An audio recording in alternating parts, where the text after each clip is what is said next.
नमस्कार, आप देख रहे हैं सिलीगुड़ी सोशल मीडिया न्यूज़। मैं विष्णु पुरानी।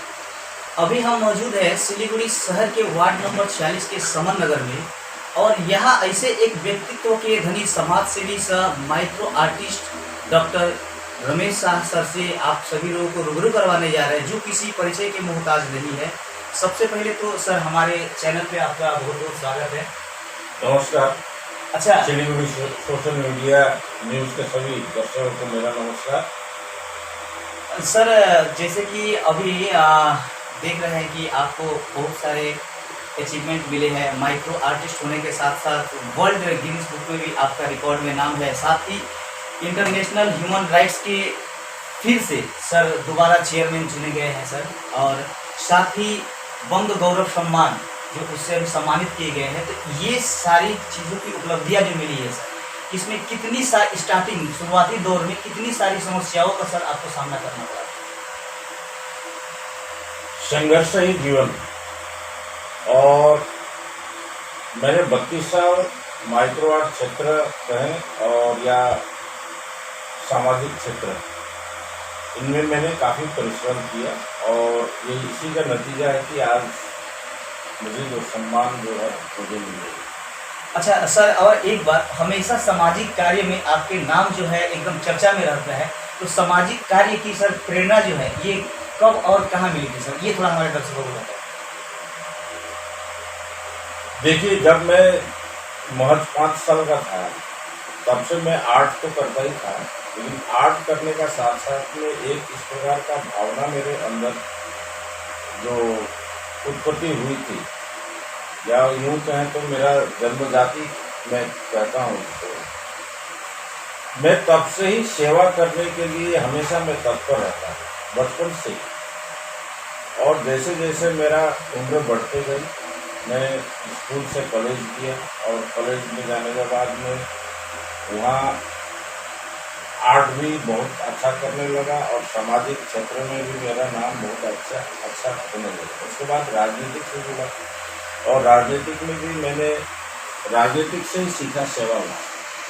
हालांकि मैं राजनीतिक में जम नहीं पाया, इसलिए जम नहीं पाया कि राजनीतिक का जो चरित्र है और मेरा जो चरित्र है शायद मेल नहीं खाता है। और इसलिए जो है आज मैं international human rights and anti crime organisation के छत्र छाया में हूँ, और ये इसका फाउंडर भी मैं हूँ, और राष्ट्रीय चेयरमैन भी मैं हूँ।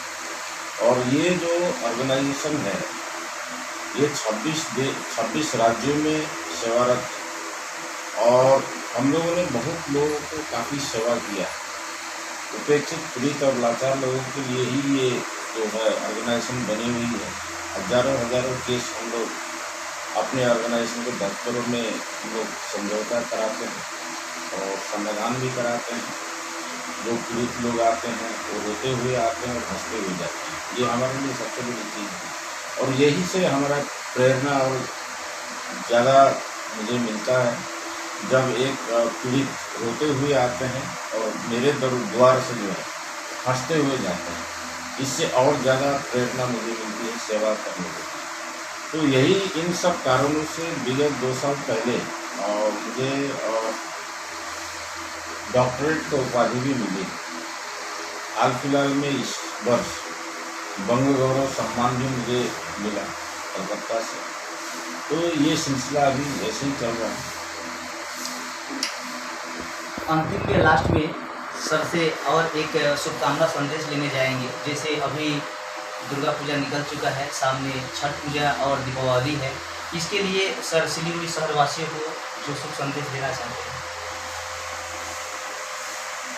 हमारे हिंदू धर्म में सबसे बड़ी यूँ कहें तो बंगाल में दुर्गा पूजा, काली पूजा और छठ पूजा। छठ पूजा तो हमारे यूपी बिहार से शुरू होकर आज पूरे विश्व में ये 3 पर्व जो है, दशहरा के बाद दिवाली आती है और दिवाली के बाद छठ पूजा। तो सिलीगुड़ी में भी हम लोग धूमधाम से मनाते हैं तीनों पूजा। अभी पूजा का ही माहौल पूरा चल रहा है। इसमें मैं दर्शकों को मैं अपने international human rights anti crime organisation की तरफ से ढेर सारी शुभकामना देता हूँ। मैं भगवान से ये प्रार्थना करता हूँ कि आप सभी के जीवन में सुख और समृद्धि का वृद्धि हो और आप लोग हमेशा स्वस्थ रहें। सर बहुत बहुत धन्यवाद। तो अभी आपने doctor Shri micro artist Ramesh साहब को सुने और हमारे साथ में बने रहिए। फिर मिलते हैं एक नई अपडेट के साथ, तब तक के लिए हमें दीजिए इजाज़त। रमेश सर जुड़े हुए हैं और सर से एक अंतिम और लास्ट सवाल है जो मैं पूछ रहा हूं सर से कि सर ये सवाल जो है थोड़ा हटके है, जो ये बंग गौरव सम्मान मिला सरकार की तरफ से, आपको ऐसा नहीं लगता है कि इसमें थोड़ा लेट हुई? सबसे पहले तो यह सरकार की तरफ से नहीं मिला है, स्टार वर्ल्ड रिकॉर्ड्स की तरफ से मुझे बंग गौरव सम्मान मिला है, जबकि पूरे भारत से 100 कई कितने लोगों को ये सम्मान मिला है, जिसमें मैं भी था। और मुझे अभी तक सरकार की तरफ से कोई सम्मान अभी तक नहीं मिला, ना ही मेरा जो कलाकृति माइक्रो आर्ट इसको स्वीकृति भी नहीं मिली। ये दुखद है मेरे लिए। और मेरे प्राय 2000 माइक्रो आर्ट जो दुर्लभ है और ये अभी नष्ट होने के कगार पर।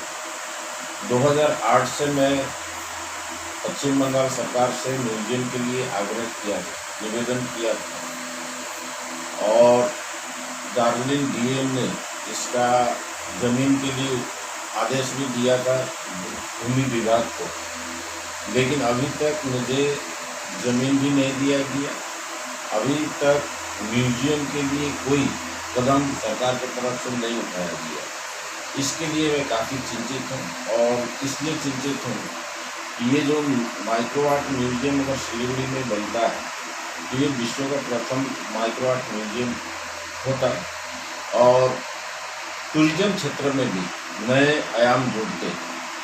और तीसरी बात, सबसे बड़ी ये बात है कि माइक्रो आर्ट अगर ये म्यूजियम अगर बनता है तो साथ साथ में इसमें एक इंस्टीट्यूट भी बनता है जो आने वाले जनरेशन इस कला को सीख पाए। साथ ही साथ एक गैलरी भी होता है उसमें, और जो हमारे नॉर्थ बंगाल में जो आर्टिस्ट है, बहुत अच्छे अच्छे आर्टिस्ट हैं और जो कलाकृति उनके है जो मार्केट में नहीं निकल पाता है और उनके आर्थिक स्थिति का सुधारने के लिए वो अपना कलाकृति को ये म्यूजियम में रख कर एक गैलरी के तौर पर जहाँ टूरिस्ट आते हैं और ये कलाकृति को खरीद के ले जाते हैं, तो इससे यहाँ के नॉर्थ बंगाल के जो भी आर्टिस्ट होते हैं उनका लाभ मिलता है। ये मेरा सोच था और यही सोच को लेकर के मैं पश्चिम बंगाल सरकार से आग्रह किया था कि एक म्यूजियम की स्थापना हो, लेकिन अभी तक इस पर सरकार ने कोई कदम नहीं बढ़ाया है। सर आगे क्या लगता है, सरकार इस पर विचार कर रही है? प्रयास जारी है और सरकार के कानों तक माननीय मुख्यमंत्री ममता दीदी के कानों तक पहुंचाने का मैं प्रयास कर रहा हूँ। ये प्रयास जारी है। धन्यवाद। फिर ऐसे ही बने रहिए, नए नए अपडेट के साथ आपके साथ मिलते हैं। तब तक के लिए धन्यवाद।